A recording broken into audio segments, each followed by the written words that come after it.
Good evening and thanks for joining us for News 10 on My Fox 10. Tonight, news that Clay County's Popcorn Festival has been called off for good is still sinking in.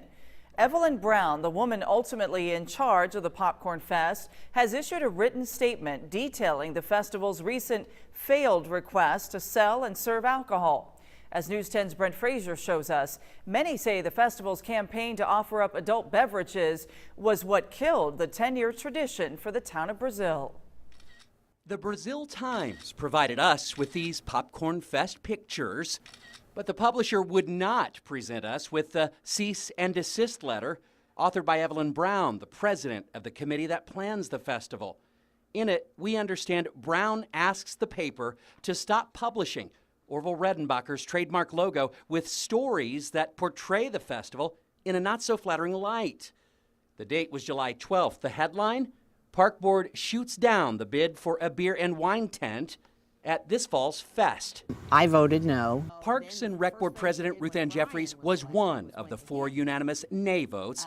She says she was not only upholding park policy. There's a sign that says no alcohol in the park. She says her vote represented an overwhelming response from the community. I talked to 105 people. 103 of those people were against it. 2 of them said they really didn't care because they didn't come to the Popcorn Festival anyway. And the 3rd one said he didn't see a problem with it.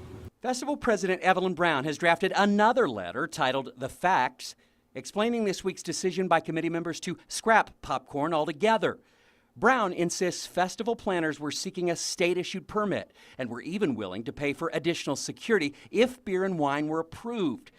In spite of her letter, Evelyn Brown is adamant scrapping the fall festival has nothing to do with this reinforced ban on booze. We ran that by the only woman willing to speak publicly. Is this sour grapes? There again, you're asking the wrong person. With photojournalist Tony Casasilla, I'm Brent Frazier, News 10. In spite of her 3-page explanation, Festival President Evelyn Brown is adamant that the festival's demise is in no way retaliation for that denied alcohol permit.